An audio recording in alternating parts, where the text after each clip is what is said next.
Okay. So it's about the same. One more time through. Great is the darkness that covers the earth. Oppression, injustice, and pain.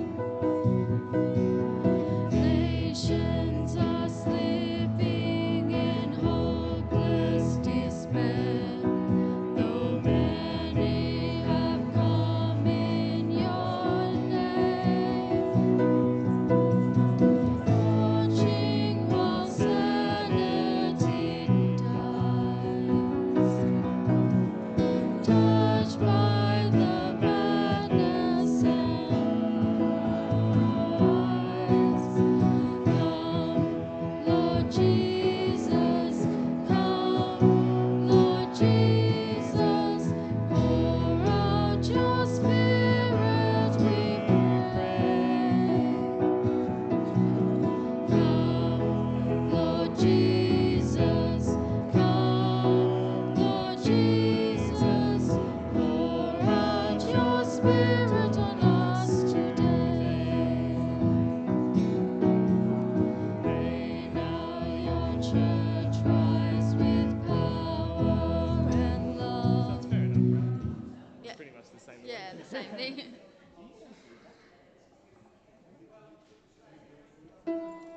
It's just this middle E is a resonant frequency, and so I've got to try and.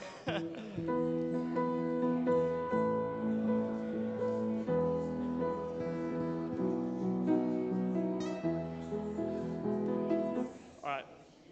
Should we? Is there any song in particular you want to go over? How about we go through the song part just instrumental while we wait for the service to start? Neither do I.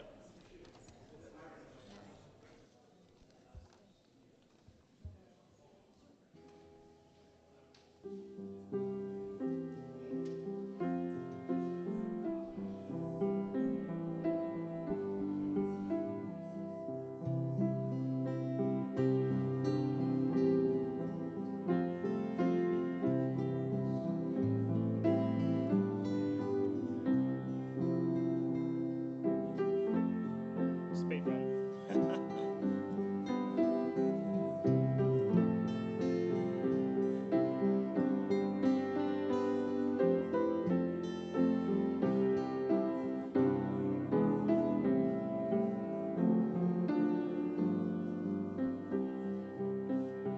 For the Lord is good and faithful, He will keep us day and night.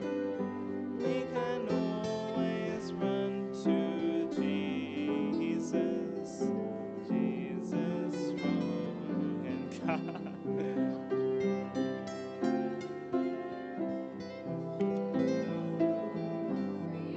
Thank you.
we do the psalm?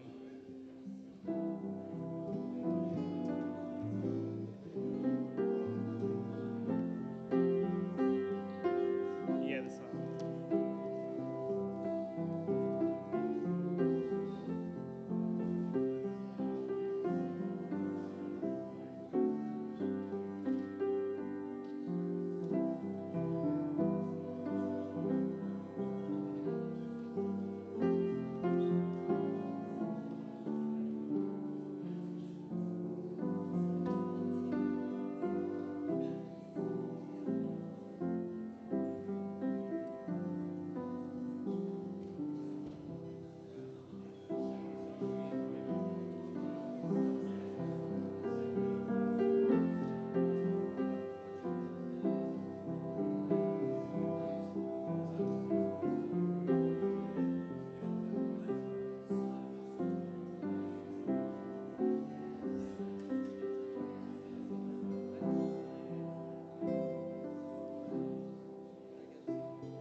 Yeah, I think I'm going to need the mic. Thank you.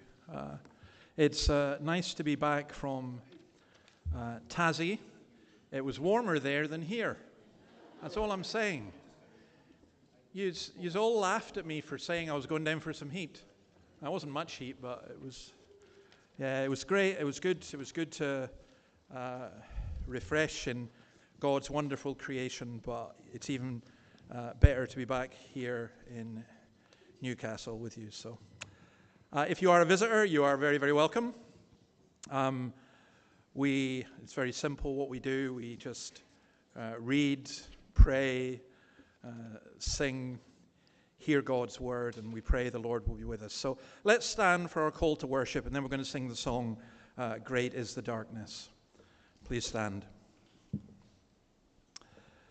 This is what the Lord says. Let not the wise man boast of his wisdom, or the strong man boast of his strength, or the rich man boast of his riches, but let him who boasts boast about this, that he understand and knows me, that I am the Lord who exercises kindness, justice, and righteousness on earth, for in these I delight. Let's remain standing as we sing, Great is the Darkness.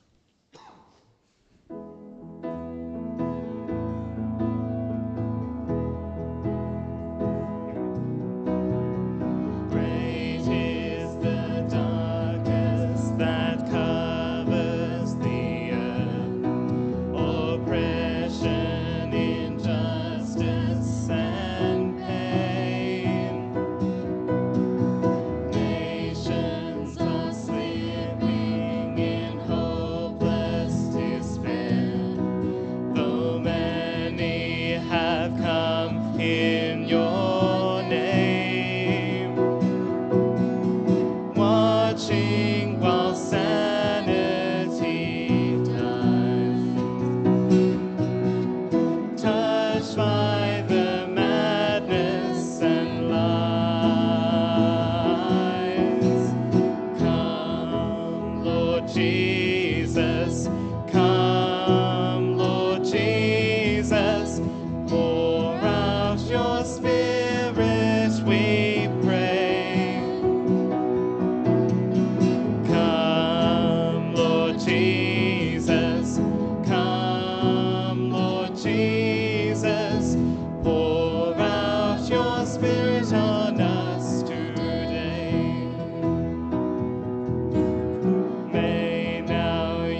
Great celebrations on that final day, when out of the heavens you come.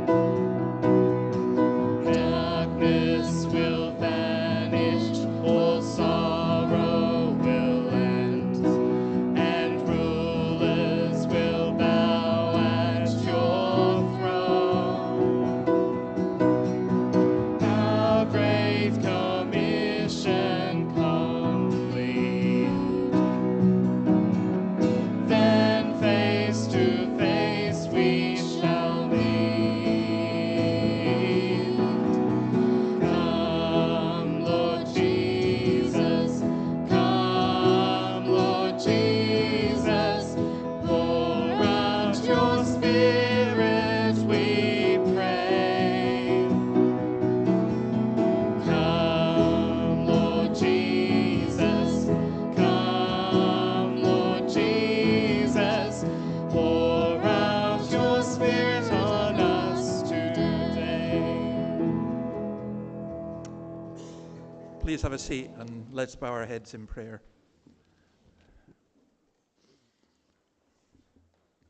Lord, we have been singing these words and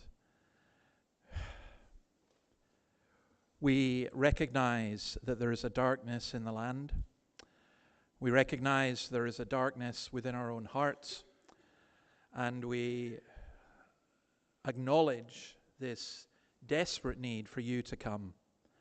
So we pray you would. We pray that you would come to us even as we worship you today, so that our worship wouldn't be dead, and our worship wouldn't just be ritual, and our worship wouldn't be meaningless, and our worship wouldn't be focused on ourselves, but that we would see you.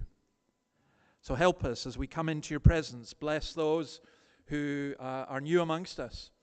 Bless those who are away on holiday. Bless those who are sick. We ask our God that your hand would be upon them. Bless those who mourn. So we come to you and we confess our sin. And you'll see the words on the screen. Let's say these words together.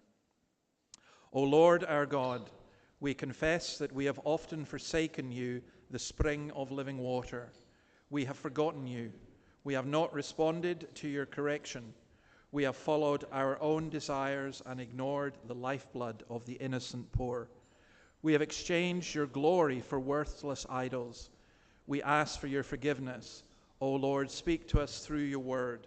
Come to us that we may return to you. And receive this assurance of pardon from Micah. Who is a God like you, who pardons sins and forgives the transgression of the remnant of his inheritance? You do not stay angry forever, but delight to show mercy. You will again have compassion on us. You will tread our sins underfoot and will hurl all our iniquities into the depths of the sea. Now we're going to continue our readings in God's Word in the book of Isaiah. We're going to read Isaiah chapter 9, verses 8 to 21, and Terry is going to do that for us.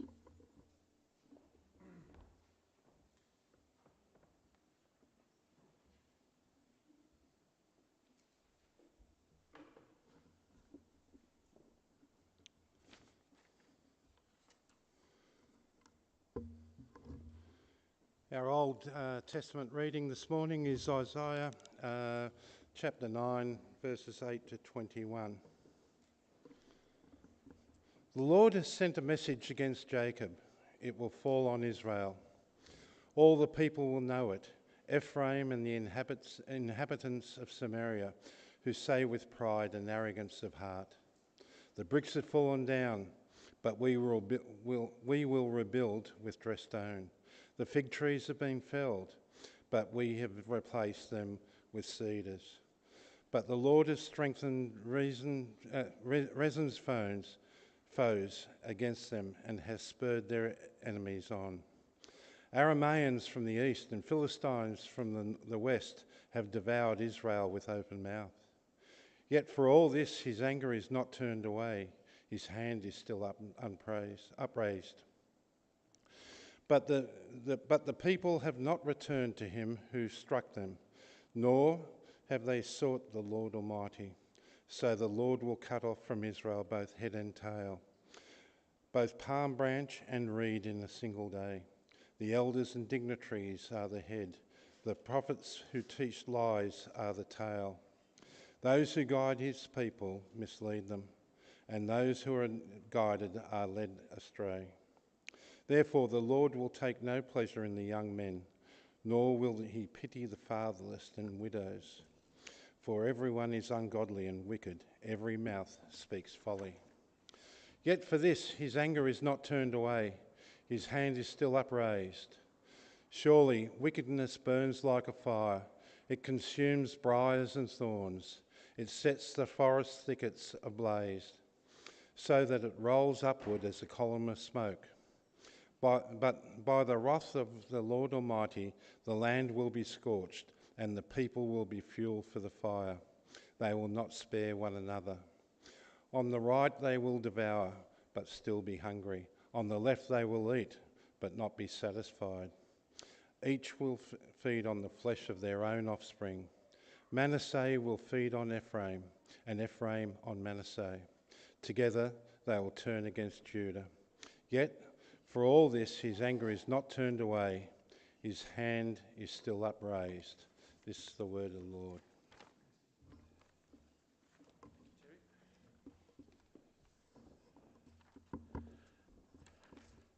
Now, our country of the week is Malaysia, and those of you who were quick on the uptake, when you look at the bulletin, you will note the trap I set for you. Spelt it wrongly.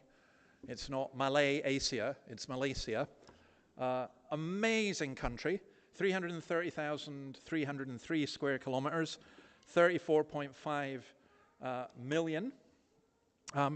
What surprised me was that 9.1% are Christian. Officially, most of the country is Islamic. We've been to Malaysia. We had a number of Malaysian Christian students, and some of them actually not Christian, in our church. And they were, this is back in Scotland, and they were just amazing people. Most of them Chinese Malays. It is illegal for a Malay to convert from Islam. So this was, it was interesting having them with us. And actually, we ended up doing a wedding in Malaysia, and please don't ask us to repeat this, but Annabelle and I were asked to sing Psalm 23 in front of 450 people, which our kids thought was one way to destroy a wedding. But I'd never been at a wedding like it. They had, we had a week of feasting and curry for breakfast, you know, and it was just phenomenal. And the wedding feast itself was like 9 courses, and they said it was a small wedding. It was like 500 people. So I would hate to have gone to a large one. But just wonderful, wonderful people. And there are 140,000 Mal-Aussies, that doesn't sound too good, Malaysian Aussies here in Australia. And we pray for that land and pray for that country. And I would love to see some Malays come here. Let me pray for Malaysia. Lord, we thank you for the country of Malaysia. We know that there are difficulties and troubles. We know that there are tensions. We know that its vastness, spread over many islands, creates its own difficulties. We know that there's an intolerance at times, and yet also there is an openness to the gospel. And so we pray for your people in Malaysia. We thank you that there are so many, that over 3 million profess faith in you. And we pray for Malaysians in this country, that they would be welcomed, that they would particularly be welcomed in your church. Lord, we ask that you would build up and strengthen the church in that land and also here. In your name, amen. Okay, boys and girls, if you want to come down to the front, I've got something for you. And Callum, can I include you with the boys and girls? Could you come down, please? Yeah. Come on down. Come down and join us. I'll explain why in a minute. Callum goes down with us, so just sitting here, and that's a great idea. So, well, like the Aussie.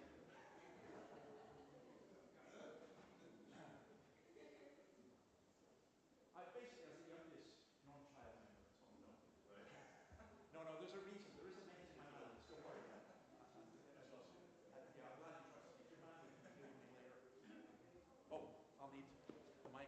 Sorry. Yeah, that's better. Okay, come on down. Now, first of all, let me get this out your way so you can go there. Now, come on, you come.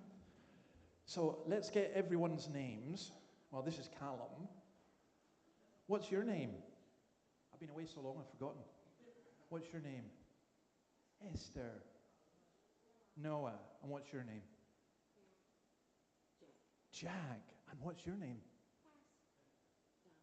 Tassie. Beautiful. And are you 2 years old? Yeah. And you're 10 years old? No. Okay. So, guys, we're going to talk about, well, I'll tell you what we're going to do. First of all, Esther, could you stand here? Would that be okay? Just stand there for a minute. Noah, can you stand beside her? Jack, can I ask you to stand beside Esther? Can I see who's the biggest? No, let's move over here. You stand there, that's fine. You go beside Noah, come this side. Okay. And Esther, can you stand there? And we'll put you as standing here. And Callum, could you come and stand beside Noah, please? Good. Now, who's the smallest? Who's the smallest? One. Okay. Who's the second smallest? Esther. Who's third? Jack. Noah, you're second. Who's the tallest? Callum. I know. For those of you who can't see, Noah's going. That's what most of us do when we see Callum still every day. So, I have a question for you. You can sit down now, Callum, thank you. You can go back to your seat. Yeah. So, guys, come and have a seat. Now, I have a question for you, okay? How did Callum get to be so big? What's he been eating? Do you know how he got to be so big? Oh, I think he's from a country called Scotland. I think he was eating, he was what? He's very big. Tall. He's tall. He's not big like that. He's tall like that. He's very tall. He's very slim. You know. Well, I think he's from Scotland, and maybe he's had lots of porridge. And maybe if you eat porridge, you'll grow very tall. Or what food should you eat to help you grow? Can you think of any food that helps you grow, that's really good for you?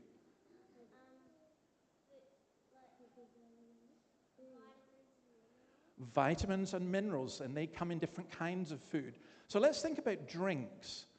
Which would help you more, drinking Coca-Cola with lots of sugar or drinking milk?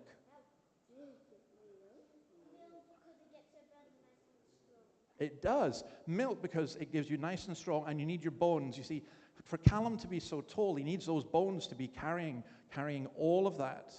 So milk is really, really good for you. I was reading about milk this week, and you know this, I've swung back to going to whole cream milk, you know, especially when you're a child. But it really helps you grow. I was in hospital and I was really sick, and when I came out, I was, believe it or not, really, really thin. It's a dreadful way to lose weight. And they gave me a diet. You know what they called it? It was a wonderful diet. It was called a full-fat diet. So no margarine and stuff, butter, full cream, bacon, you know, all these things which are so good to build you up. Well, up on the screen, you see the baby up there. We're talking about something called sanctification, and that's a big word, but what it means is this, is when you become a Christian, when you're a Christian, you're like a little baby Christian, and you need to grow. And what you need to grow is the right food. And Esther, do you know what the right food for you is? Even as a little girl, yeah, that's a baby. It's God's word. And the Bible itself says we take the milk of God's word. But God's word is also meat, and God's word is also honey. So even from a very, very small age, it's really good for you to learn God's word. So guys, what I've got for you, I'll give you this. Callum, you're welcome to have one if you want. Your reward will be great later on. Thank you. There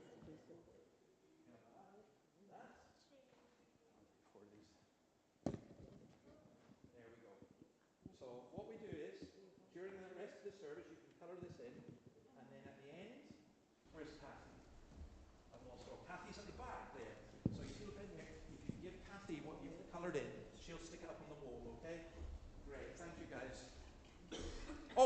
stay where you are, because we're going to sing. I forgot we have a children's song. You stay there. We're going to sing this song, Jesus Strong and Kind. Do you know this song? We'll soon learn it anyway. Maybe we'll all stand to sing.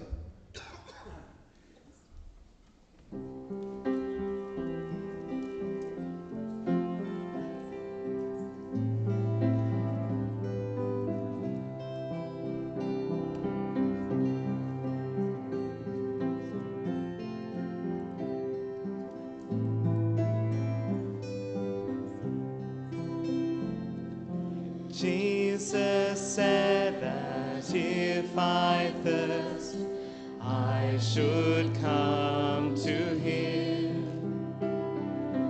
No one else can satisfy. I should come to him.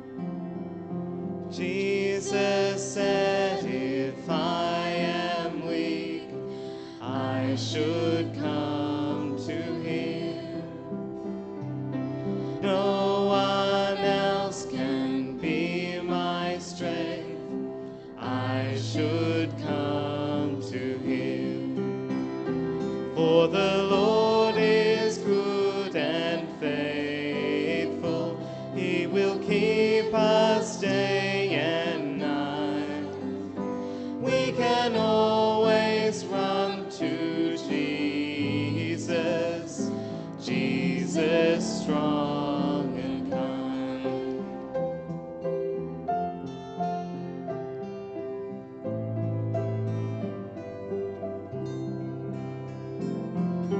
Jesus said that if I fear, I should come to him. No one else can be my shield. I should come to him.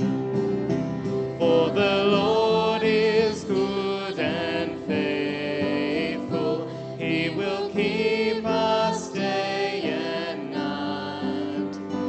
We can always run to Jesus, Jesus strong and kind.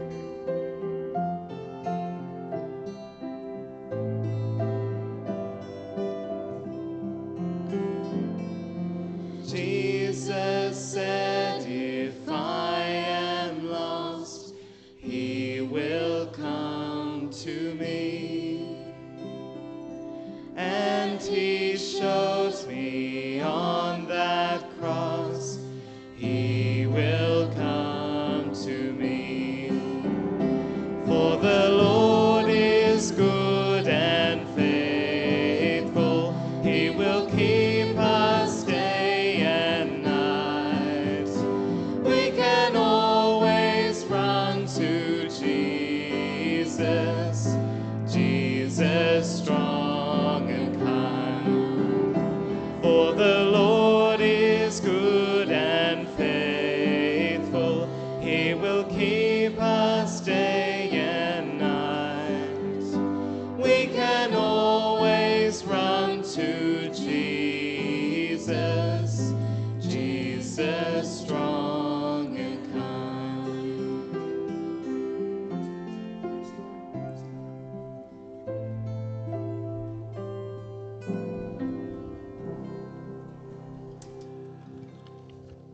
Our New Testament reading is from Luke 23, 26 to 43, and Helen's going to read that.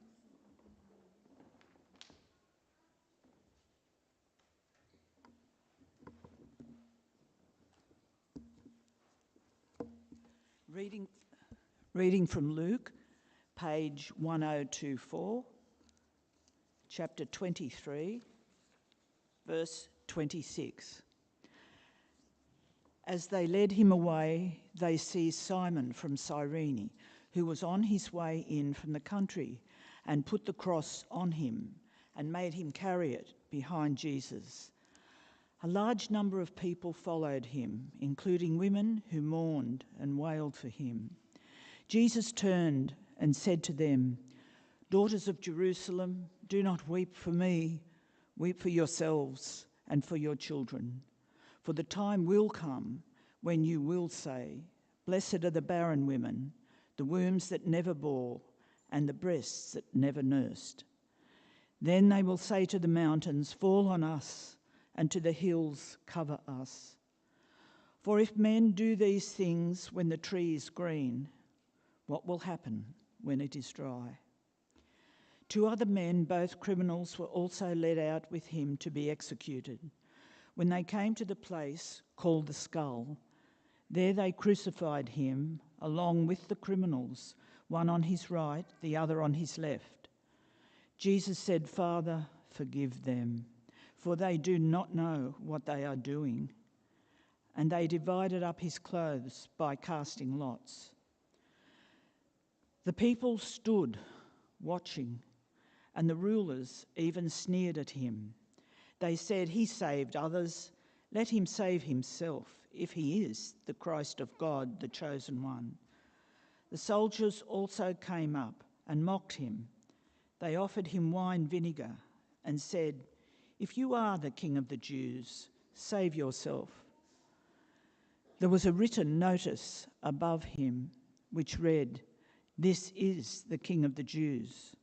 One of the criminals who hung there hurled insults at him. "Aren't you the Christ? Save yourself and us." But the other, "Since you are under the same sentence, we are punished justly, for we are getting what our deeds deserve. But this man has done nothing wrong." Then he said, "Jesus, remember me when you come into your kingdom." Jesus answered him, "I tell you the truth, today you will be with me in paradise." This is the word of the Lord. Thanks be to God.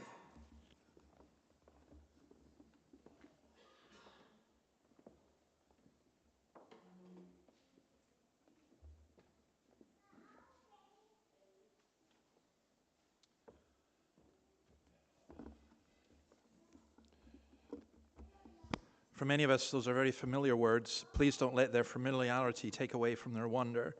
The angels marvel at Christ being on the cross. Can I also say to you, if you've not seen it, it's worth seeing. Google or on YouTube, find Alistair Begg's The Man on the Middle Cross. You'll really benefit from watching that. Now, we're going to do something a little bit different today. We're normally going through the book of Acts, but I've been reading through the book of Jeremiah, and I have a confession to make. I read systematically through the Bible, and every time I come to Jeremiah, I go, "Oh, I hope this is over soon," because I find it quite difficult. And I've just been reading through it again for the first time this year, and I'm now on to chapter 43, I think, and I'm saying, where's the difficult bit? And suddenly I realize this is what happens with the Bible. If you keep reading and keep reading, you may not understand, you may not grasp, you may have a lot of questions, but more and more you begin to see how it connects and how it works. And that's why I thought I would say something from Jeremiah chapter 1, because I hope in the not too distant future to do a series on Jeremiah, not like one of the Puritans who took 43 years to go through the whole book. I'm not going to do that. But I want you to see that what Jeremiah has to say here, I found this really encouraging to us. Now, let me also say that the Bible is not a self-help book. It's not a book of visions. It's not even a spiritual book. It's not a moral code book. It's a book about God. And it's written for us. Now, it's not written to us. There's a subtle difference, but an important difference. So I would argue that I initially called this a message to Australia, and then I thought, no, that's not right, because this wasn't written to Australia, but it's a message for Australia. And that's the amazing thing about God's Word, that a message originally written by Jeremiah, a young Jewish man whose ministry began 2,640 years ago. I think we can be that precise. Written to the Jews, who by the time of the completion of this book, it took about almost 40 years to complete, they'd been taken into exile into what we would now recognize as Iraq. Now, Jeremiah did not have in mind the church in Australia today, or Scots, Kirk, or you, or me. Because, of course, he didn't know what would this be or where it would go. And sometimes I think we come to the Bible and we say, right, what's this for me? Where can I find myself? Sinclair Ferguson talks about this being the Where's Wally attitude to the Bible. You know the Where's Wally thing where you look, there's these crowds of people and you've got to find Wally. I always feel that Wally should sue somehow, but anyway, where's Wally? And he said, lots of people read the Bible and say, where am I in this? Where am I in this? Well, as in reality, it's God speaking to us as individuals, as a church, as countries, as a nation as well. So here's the amazing thing about the Bible. God inspired Jeremiah to take his word to God's people over 2,500 years ago, but it's also his word for us today. So in order to get that, we need to understand and grasp and get the context and pray that the Holy Spirit will take and apply it. So, just some background here. In the 13th year of King Josiah. Now that is the year 626 before Christ, 626 BC. The fall of Jerusalem, which is a key event in the Old Testament, was to occur, if I do my maths right, about 34 years later in 587. Now, when you read Jeremiah, it's like watching the film Titanic, right? You know what's going to happen. If you're sitting there going, oh, I hope the boat doesn't sink, and I'm sorry if that's a spoiler for you, but tough, you shouldn't be so historically illiterate. Look, the boat sinks. You know the boat's going to sink. You watch a film and you know there's no cliffhanger about what's going to happen. And in Jeremiah, it's exactly the same. We know what's going to happen. All these warnings that Jeremiah gives, by the end of the book, most of them have taken place. Jeremiah prophesied under 5 kings. I hadn't noticed this until this week. Josiah, Jehoahaz, Jehoiakim, Jehoiakim, and I just wish it had been Zedekiah, so you get all the J's, but no, it's Zedekiah. Those are the kings he prophesied under. The amazing thing about this book, I'm giving you some very precise dates, is because the history is incredibly well documented for ancient history. The collapse of the Assyrian Empire and the clash between Egypt and Babylon. Incidentally, much of which took place in a part of the world that's always in the news just now, in Gaza. The northern kingdom, that is the Jewish kingdom outside of Judah, had already fallen to the Assyrians. Israel had somehow survived. King Hezekiah had initiated some reforms, but you had a good king, then you have a bad king. Basically, it seems to go in proportion. If you read through the books, the historical books in the Bible, you get like a good king, then 2 bad kings, and a good king, and so on. It seems to be that kind of proportion. You can read all about that in 1st and 2nd Kings. Jeremiah himself, the name Jeremiah, it's funny, you sometimes get people saying, I don't want to be a Jonah or I don't want to be a Jeremiah. But Jeremiah is a great name. You know, to call a child, I find it interesting that the number 1 name in the UK for children, and I think in Australia, apart from Mohammed, which tells you a lot itself, is Noah. It's kind of come back. Noah's come back. We have our own Noah here as well. But Jeremiah, it just kind of sounds, I don't want to be called Jeremiah, but why not? Because Jeremiah means the Lord exalts. He grew up as a minister's kid, or a preacher's kid, or, in a priest's home. He would have read Hosea, and he would have known Isaiah's prophecies. And he grew up in a nation which was a backslidden nation, given over to sexual immorality, greed, idolatry. His village, Anahoth, was a village about 3 miles to the northeast of Jerusalem. When he began his ministry, there was a young boy king on the throne, Josiah. By then, he'd been on the throne for 12 years. His reformation did not begin till his 18th year, which was 5 years into Jeremiah's prophesying. So Jeremiah's prophesying did have an effect pretty well immediately. But by the end, we are told that the word of God had largely disappeared. Now, what's in this book of Jeremiah is real depth. There's emotion, there's pathos, there's heartache. Those he loved hated him. He called for repentance to a people who were incapable of it. He wrestles with God. he expresses his loneliness, his despair, his frustration, his anger, his hostility, his misunderstanding, and his helplessness. And perhaps above all, he saw that the old covenant wasn't enough, and he foresaw the new covenant coming, and he foresaw that religion was ultimately a matter of the heart, not of the temple. And seeing that Jerusalem was going to be destroyed, you'd think it was the end of the world. But it wasn't.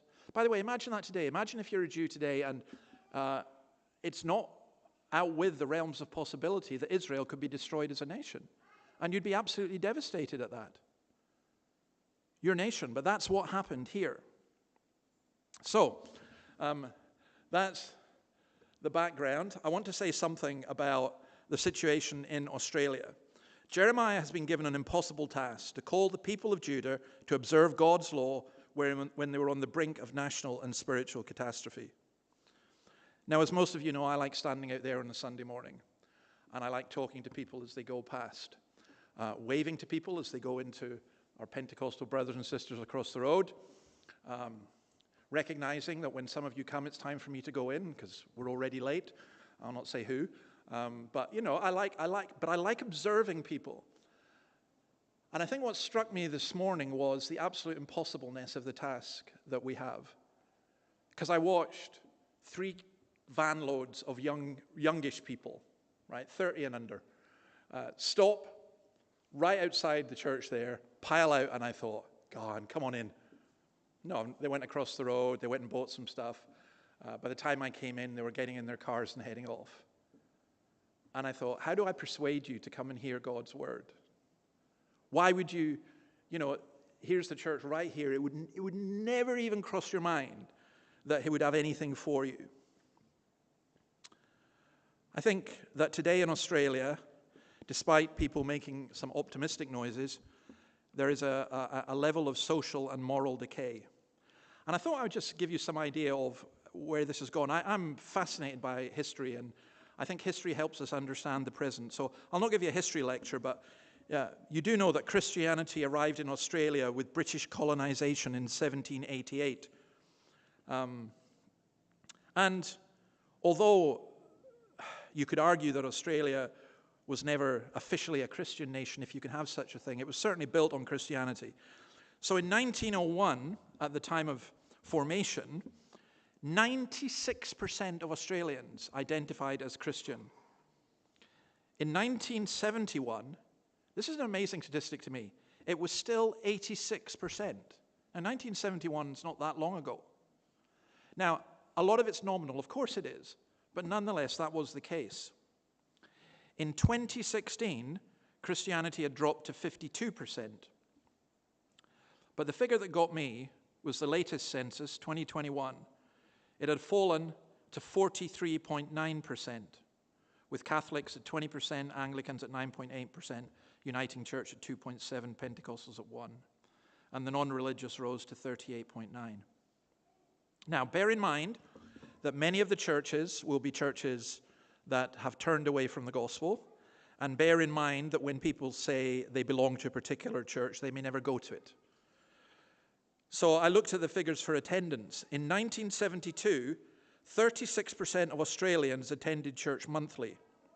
By 2022, this dropped to 15%, with 7%, that's 1.6 to 1.8 million, attending weekly. So it's been a phenomenal drop in a short time. Why has this happened? What's gone wrong? I want to suggest that the problem is not in the culture, not in the society, not in immigration. Indeed, in immigration, it's largely because of immigration that churches haven't fallen even more. I want to suggest that it's happened because the church largely abandoned the Word of God. Like Judah, we have compromised, withdrawn, and have given up. We've either become liberals, reflecting the values of the progressive culture, or in reaction, we become legalists. We have nice churches, nice people, but precious little backbone, belief, and commitment. And God calls us to proclaim the Word of God to the people of Australia. Newcastle, by the way, is worse than the rest of Australia, basically. That shouldn't surprise you. Around 49% would have claimed to have been Christian. That has dropped considerably, with no religion now being probably the largest group of people, and a significant increase in Islam, Hinduism, and Buddhism. There's been huge drops in Anglican, Catholic, and Uniting Church. I think it was Bevan who told me that in his lifetime he's seen 25 churches in the Hunter Valley, Presbyterian churches, close. So, we need to think about this a whole lot more. When we were in Tasmania, we were in Richmond, and there's this absolutely gorgeous Anglican church. And I looked at the notice that said services for next service contact. In other words, they couldn't even put when they were going to hold a service. Beautiful building. Dead as a dodo. And that's the context, that's the situation in which Jeremiah comes in. So, the words of Jeremiah, we've seen this already, son of Hilkiah, Jeremiah chapter 1. One of the priests at Anahoth in the territory of Benjamin, the word of the Lord came to him in the 13th year of the reign of Josiah, son of Amnon, king of Judah. And through the reign of Jehoiakim, son of Josiah, king of Judah, down to the 5th month of the 11th year of Zedekiah, son of Josiah, king of Judah, when the people of Jerusalem went into exile. The word of the Lord came to me, saying, before I formed you in the womb, I knew you. Before you were born, I set you apart. I appointed you as a prophet to the nations. Jeremiah was predestined from the womb. Lots of us don't like the word predestination. We don't like the idea of predestination. I would say you can't understand the Bible, and you basically don't accept what Jesus teaches if you can't accept predestination. Now, there's all kinds of caricatures in there. It's as though God is, picking people arbitrarily, and that's not exactly how it is done. Ephesians 1 verse 4 says this, he chose us in him before the creation of the world to be holy and blameless in his sight. In love he predestined us to be adopted as his sons through Jesus Christ, in accordance with his pleasure and will, to the praise of his glorious grace, which he has freely given us in the one he loves. So, if you're a believer, why are you a believer, and why are you in here, compared with the young people I mentioned, or the older people who don't even think about coming in here? Because God predestined you. God chose you for this. Nothing is accidental. Now, that's not to say that they are not predestined. We don't know. In fact, my belief is that God has many people yet in this city, and I'm basically going out to try and find them.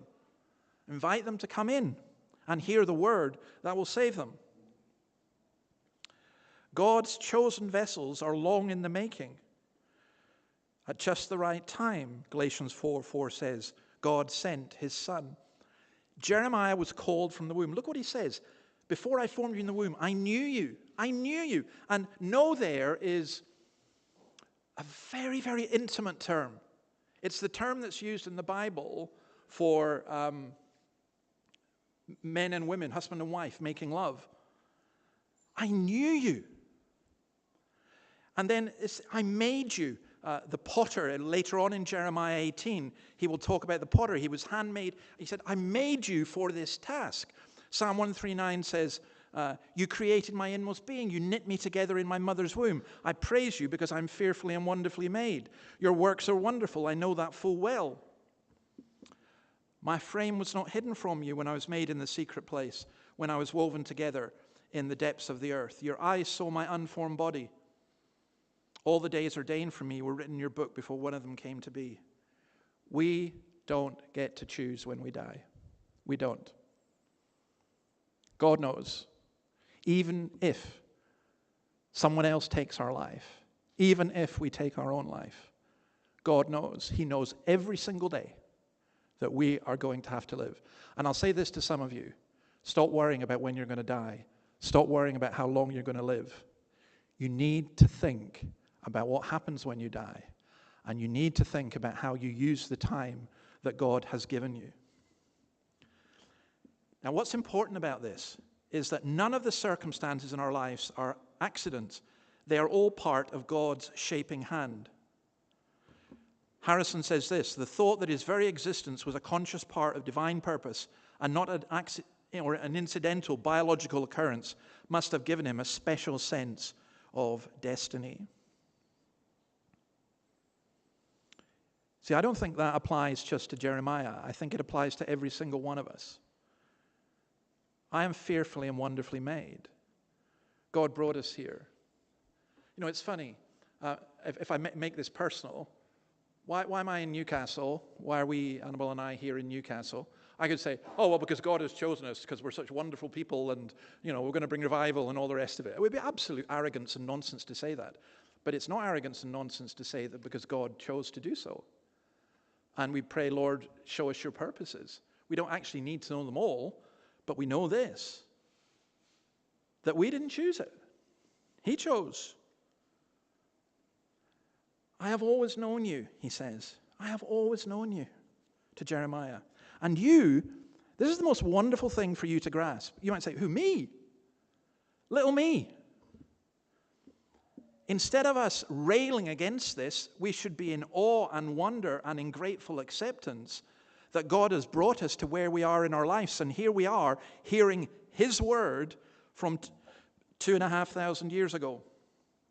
But then Jeremiah makes a protestation. Alas, sovereign Lord, I said, I do not know how to speak. I'm too young. But the Lord said to me, do not say I am too young. You must go to everyone I sent you to and say whatever I command you.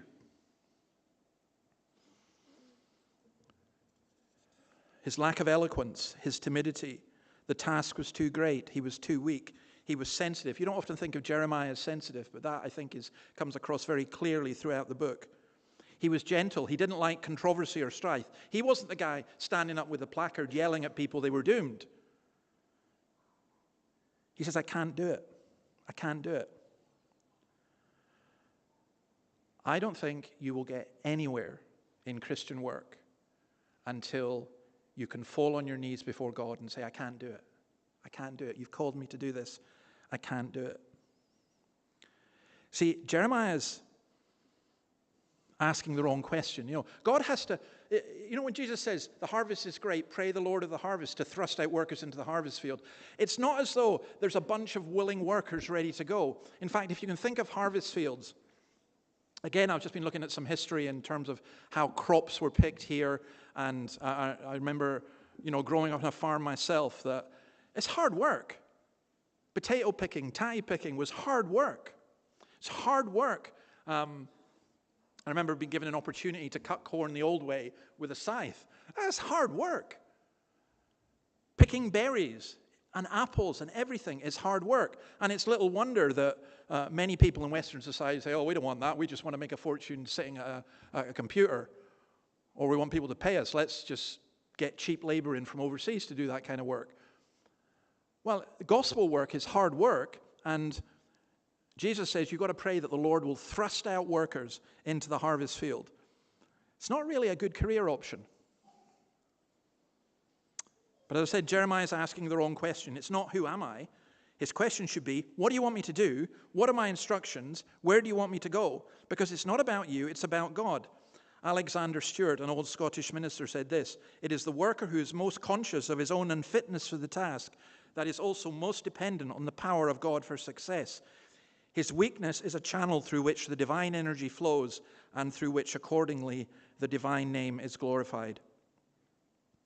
You know, I would suggest to you that there are very few people in the Bible who are actually heroes. I think there are some, like David, but I think Paul was a weak guy. Most of the disciples were weak people.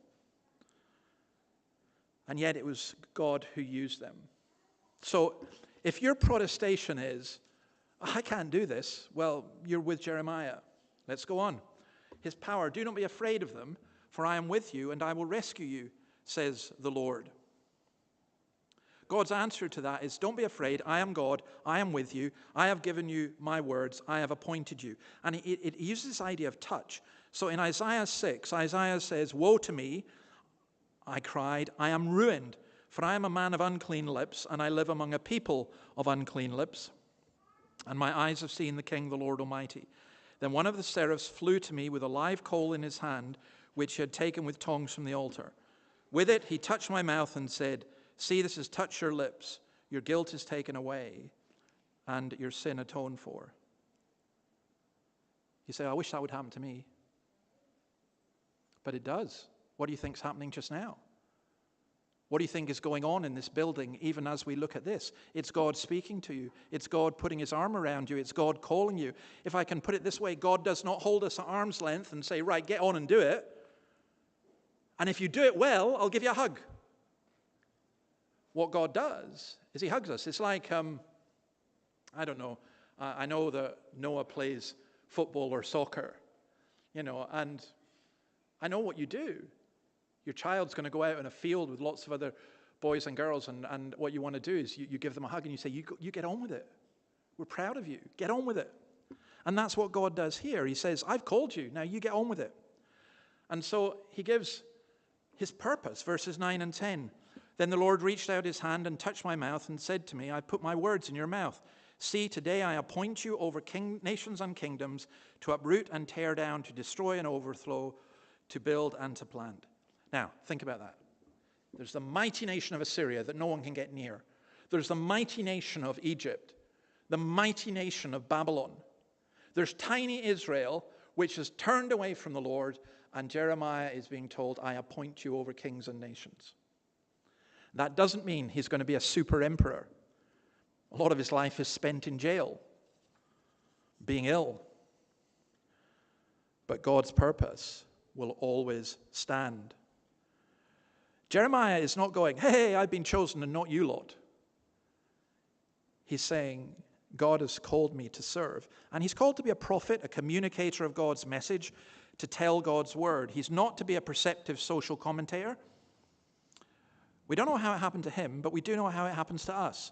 Because we have the word of the prophets made more certain. We live in the new age of the Spirit, and all of the Lord's people are prophets. 2 Peter 1:19. We have the word of the prophets made more certain, and you will do well to pay attention to it as to a light shining in a dark place until the day dawns and the morning star rises in your hearts. Above all, you must understand that no prophecy of Scripture came about by the prophet's own interpretation. For prophecy never had its origin in the will of man, but men spoke from God as they were carried along by the Holy Spirit. We have one task, and it is to communicate what God says, particularly about his Son. Say whatever I tell you.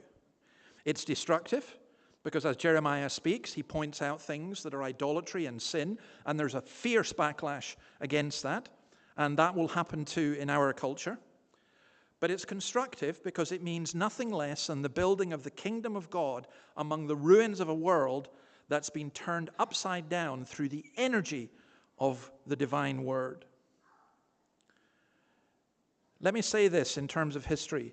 Every single revolution destroys, but only the Christian revolution builds from the destruction. And that's a pattern that has to happen now. God has to root out, to weed, to plow before we grow in the knowledge of Jesus Christ. When you ask God to work in Newcastle, when you ask God to work in Australia, remember that you are asking God to work here, and you're asking him to dig deep, and it may be painful. It's interesting that Jeremiah is also a prophet to the nations, although he only prophesied in Israel, because the idea was the word would go out from Israel. I think God has called us that through his church, by proclaiming the good news of Jesus, we proclaim and live the glory, love, and beauty of Jesus. Now, Jeremiah uses two pictures. Jeremiah is absolutely full of images, and I love these two. The word of the Lord came to me. What do you see, Jeremiah? I see the branch of an almond tree, I replied. The Lord said to me, you have seen correctly, for I'm watching to see that my word is fulfilled. The word of the Lord came to me. Again, what do you see? I see a pot that is boiling, I answered. It is tilting towards us from the north. The Lord said to me, from the north, disaster will be poured out on all who live in the land. I'm about to summon all the peoples of the northern kingdoms, declares the Lord. Their kings will come and set up their thrones in the entrance of the gates of Jerusalem. They will come against all her surrounding walls and against all the towns of Judah.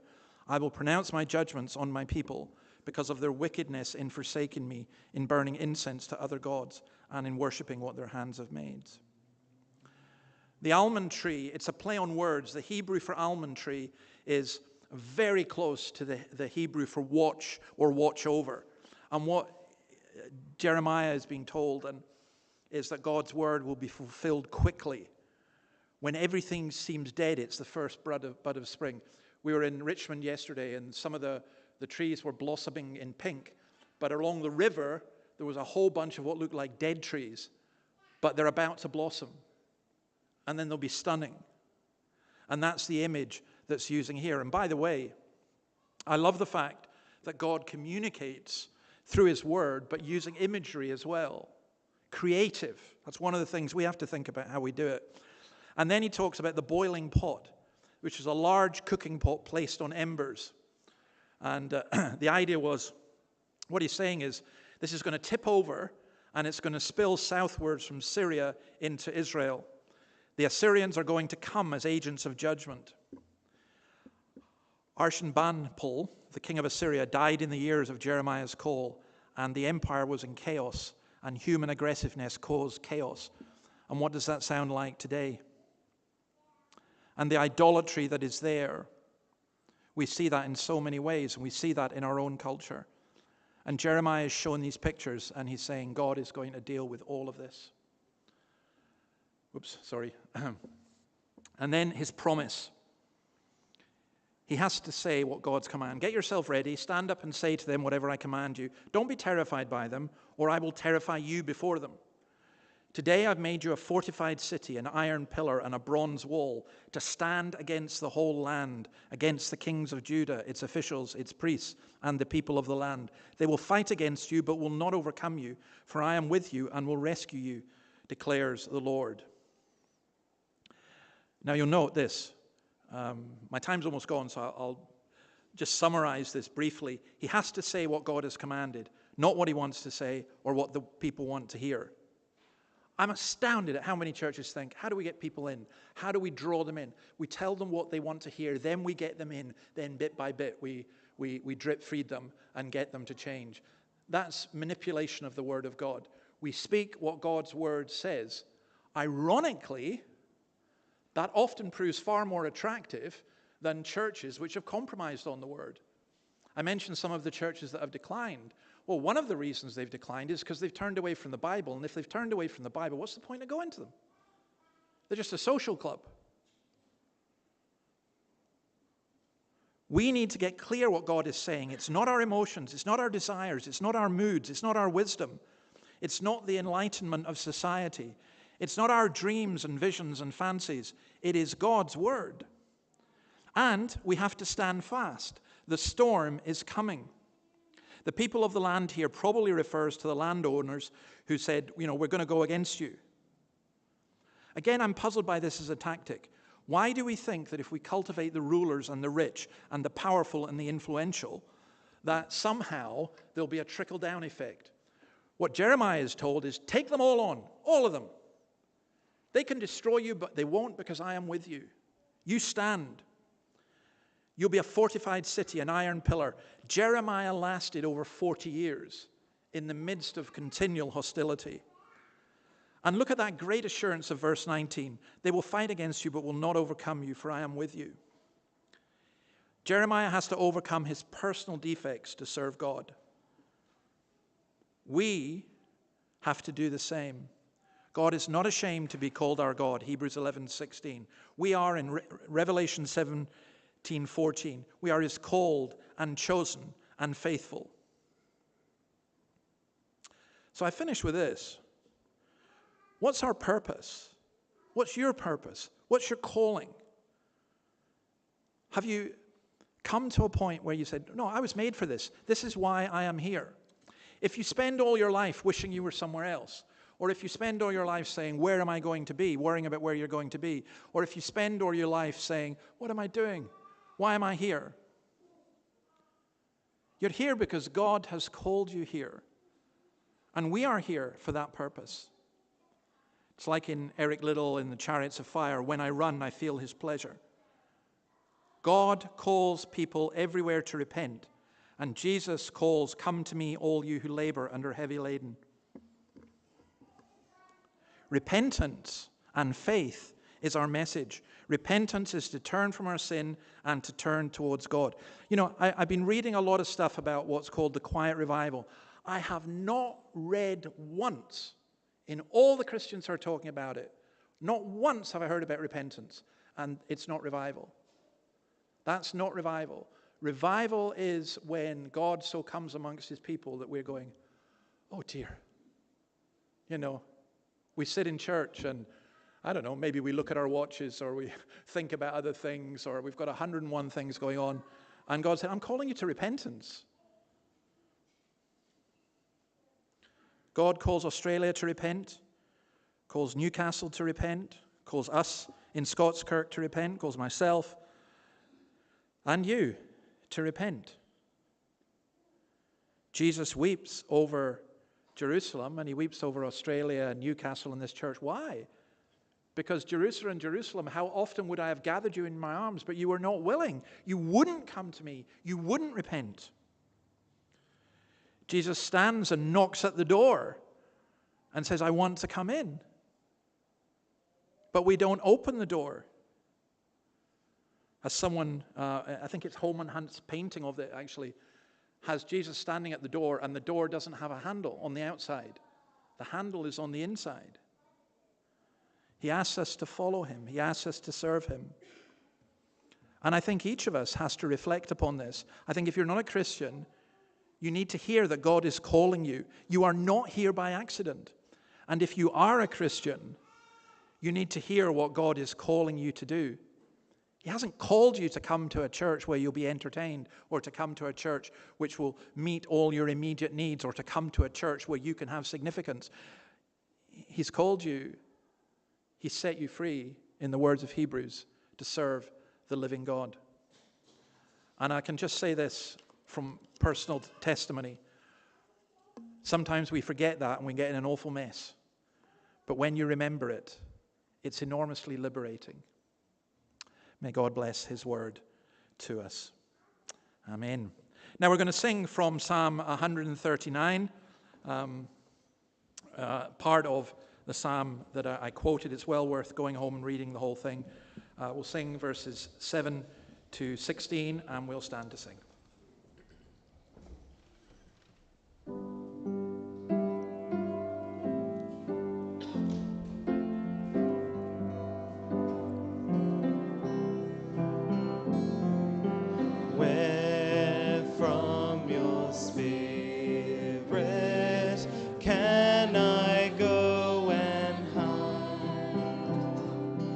And from your presence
Please have a seat. Now we confess our faith. I'm going to ask the question from the Heidelberg Catechism, and the answer will come on the screen, and let's say it together. Christian, what is your only comfort in life and death? That I am not my own, but belong, body and soul, in life and in death, to my faithful Saviour, Jesus Christ. He has fully paid for all my sins with his precious blood, and has set me free from the tyranny of the devil. He also watches over me in such a way that not a hair can fall from my head without the will of my Father in heaven. In fact, all things must work together for my salvation. Because I belong to him, Christ, by his Holy Spirit, assures me of eternal life and makes me wholeheartedly willing and ready from now on to live for him. Amen. And our pastoral prayer, I've forgotten who's doing it. Oh, Cedric, up you come.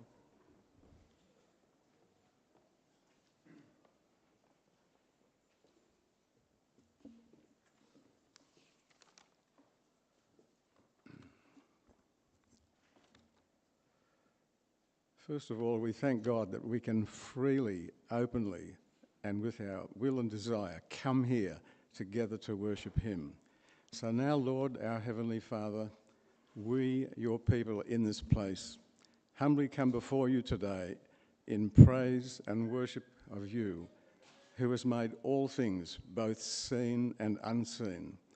And we are mindful of all the blessings that daily we have in you, who is the way, the truth, and the life. Father God, we are aware that in many ways and on many occasions, we do not operate our lives under the designs which you made in us for your purposes.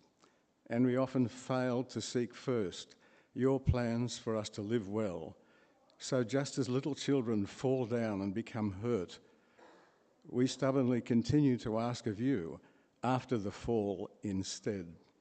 And yet, Father, under your grace, we know that when we confess our sins, our wrongdoings in repentance and ask for you of your forgiveness, that you cast out our sins as far as the east is from the west. Your mercy is amazing as we receive and understand that Jesus shed his blood to save us from ourselves in this time of the short life we live here. So now, Lord God, we ask of you for all people who live around each one of us who are here today, that under your leading we may connect with those who may be falling, not living well, not really in the freedom of their actual identity which you made in each individual person, to discover real life in Christ. You know of all of these, we believe, so please lead all your folk home to you while they still have time to repent. Also, we realise, God, what a messed up world we see out there.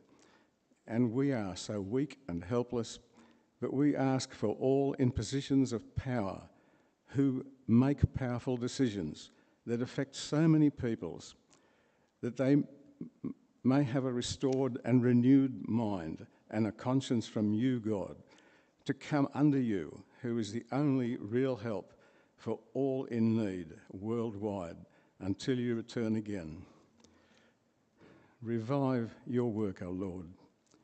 Your mighty arm make bare. Speak with your voice that wakes the dead and make your people hear. Create soul thirst for you that all may hunger for the bread of life. Give power to your words. Grant that the gospel of life in Jesus be heard to the honour and glory of your mighty name. And the blessings, Lord, will be ours in joyous praise to you, Father, Son, and Holy Spirit, now and forever. Amen.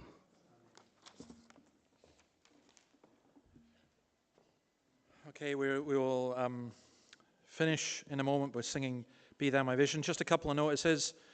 There's tea and coffee after the service. We'll have a congregational meeting next Sunday following the service at 11:30 regarding the proposed upgrade of the church hall. The Recharge Conference for Men is going to be held on Saturday, September the 13th at Grace Evangelical Church, Glendale. And then Prayer and Praise. It's on Wednesdays here at 9:45. We have a prayer meeting on Saturday at 9 o'clock as well. And this evening, we've got the Romans Road through in the hall. If you don't know what that is, we're going through the book of Romans step by step. I think this is our 13th step, and we're going to look at the great question of, is God fair? So in Romans chapter 3, verses 1 to 8, what I'll do is I'll talk about that for about 20 minutes. We sit at tables, we discuss questions for about 20 minutes, and then we have feedback for about 20 minutes. So that's between 5 and 6 this evening, and you're very, very welcome, indeed encouraged to come to that and to bring whoever you wish. But let's finish our worship this morning by singing Be Thou My Vision. We'll stand to sing, and please remain standing for the benediction.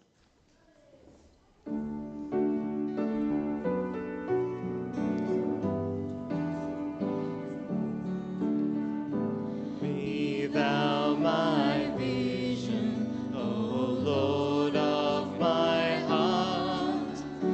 Lord, be all else to me, save that thou art. Thou my best thought by day or by night, waking or sleeping, thy presence my life.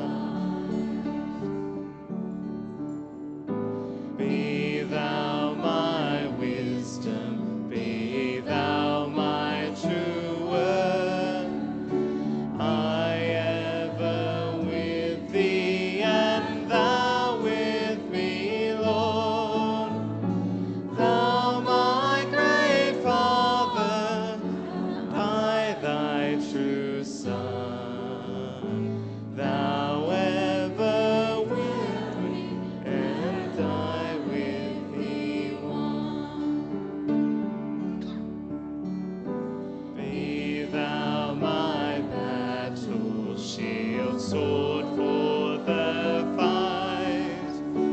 Be thou my dignity, thou my delight. Thou my sole shelter, and thou my high tower.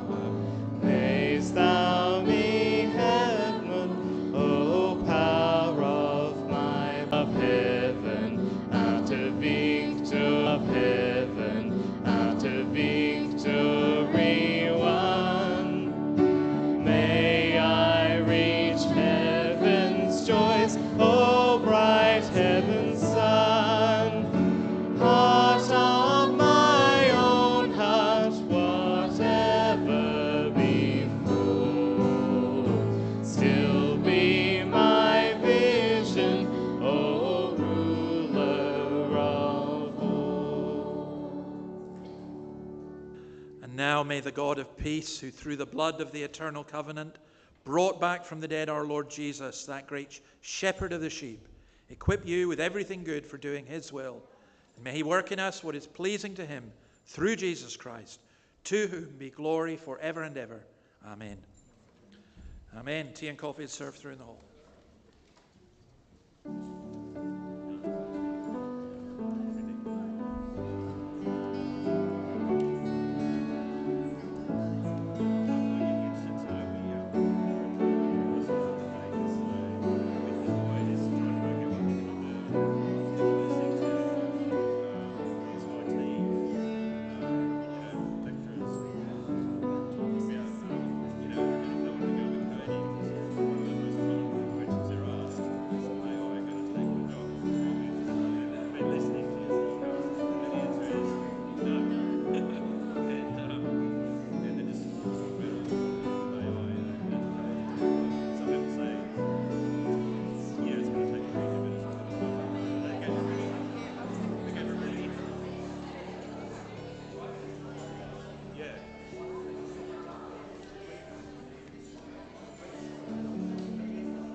Yeah, it could be.